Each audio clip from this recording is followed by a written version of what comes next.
Redstone is confusing. Kind of like the English grammar. There's some rules that you always follow, some that sometimes apply, and some that just don't make any sense. You can see the resemblance between the two. With that being said, the entire month of December I'm going to be dropping a video every single day. These videos are going to be geared around teaching you Redstone for the Minecraft Bedrock Edition. And hopefully if I do my job correctly, then you should have a pretty good understanding of Redstone and how it works by the end of this series. With that being said, I'm absolutely no expert on Redstone, even if the RS in my name does stand for Redstone. I have been doing it since I started playing Minecraft, which was back around 2011. So you might say that I have a pretty good understanding of it. Over the course of playing, I have built a ton of cool things, including these doors here, and a bunch of different farms that utilize using redstone. If you fully finish this series and you have a good understanding of what I'm teaching you, then you should be able to build just about everything that I show you. Keep in mind I did mention that this is for Minecraft Bedrock Edition, and Java Edition, although there is a lot of similarities between the redstone, not everything is the same, and there is some major differences. With that being said, this is only going to be for the Bedrock Edition. Although if you're on Java, you might be able to apply some of it for Java as well.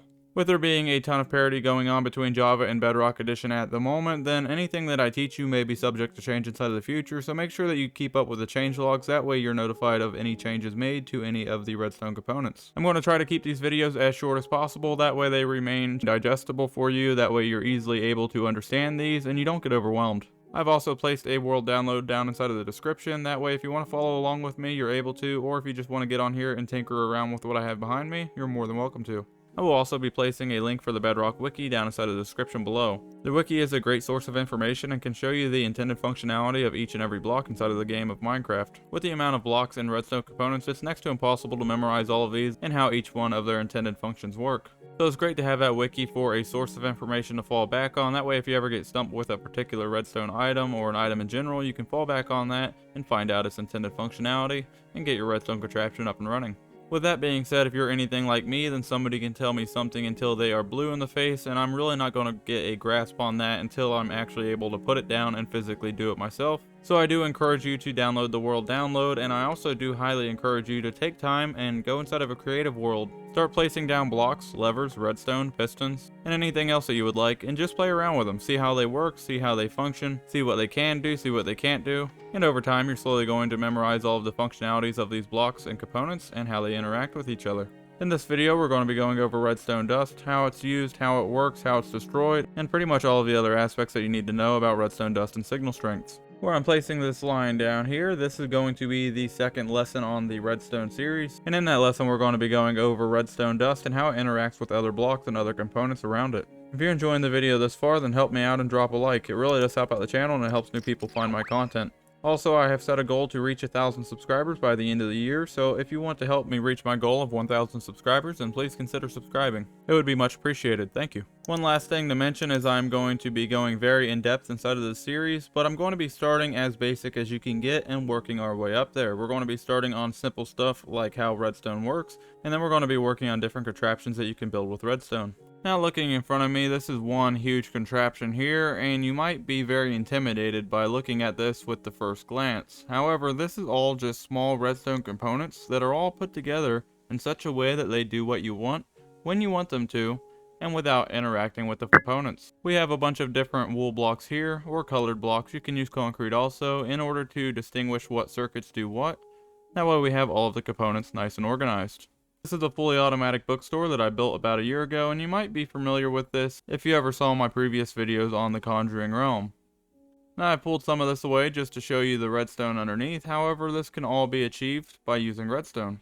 In our first lesson we're going to be going over redstone dust and all aspects of it. Much like a wire, the redstone dust can only carry signal for so long before it runs out of that signal. Redstone wire has a maximum signal strength capability of 15 blocks. We're going to use a lever to power this redstone dust and turn it on. However, not all items that give off power will give you the same power output. In this case, we're going to have the lever powering it, and that's going to give us a full 15 redstone power signal. If we go to this lever over here and turn it on, you'll be able to see that we have 15 blocks that this redstone signal travels. However, at the 15th block, this is going to be the very end, and then this one here is not going to be powered at all. If you place down a piece of redstone dust here and compare it, you can see that the color here matches the color there, which means that there's absolutely no power here.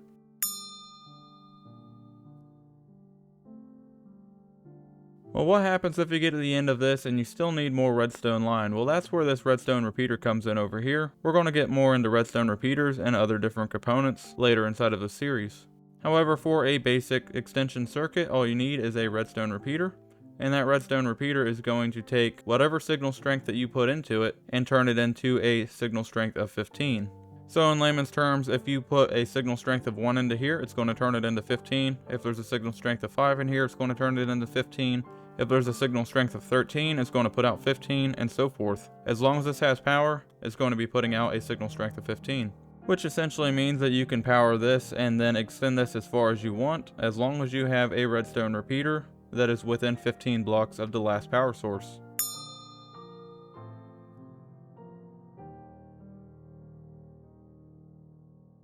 Now, when dealing with redstone on the Bedrock edition, there's a lot of things that don't quite make sense, kind of like the prioritization of the redstone signal. See, on Java edition, we will have the signal strength where it's greater here, and then it gets less as you go down here, just like on Bedrock. However, nothing really acknowledges that on Bedrock edition.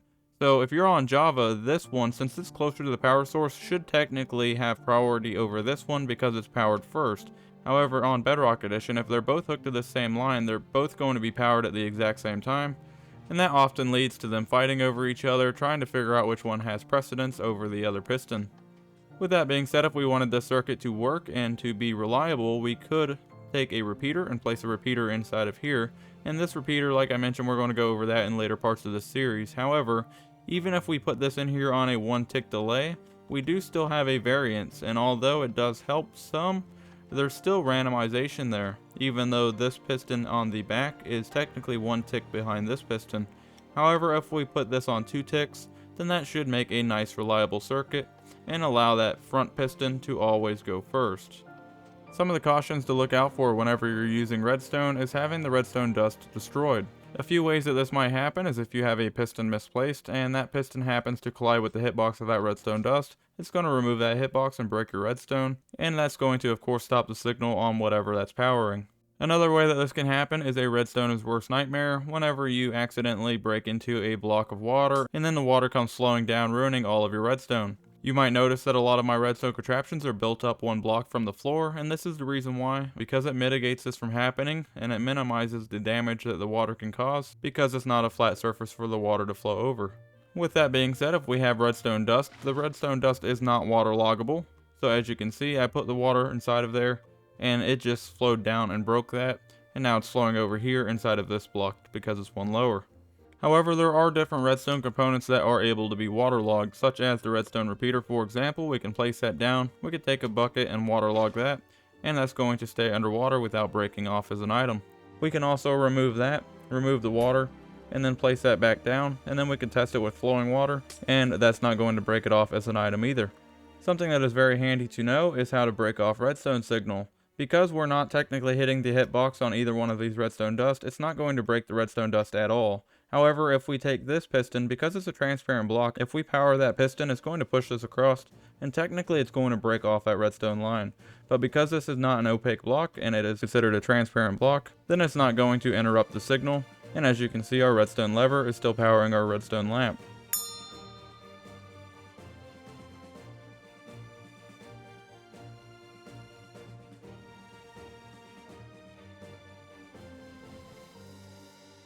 However, if we retract that piston, and then we take this, which is going to push a solid block across it, you can see as soon as we do that, it is instantly going to cut off the signal going to that redstone lamp, and it's no longer going to power it. And that is because this is an opaque block.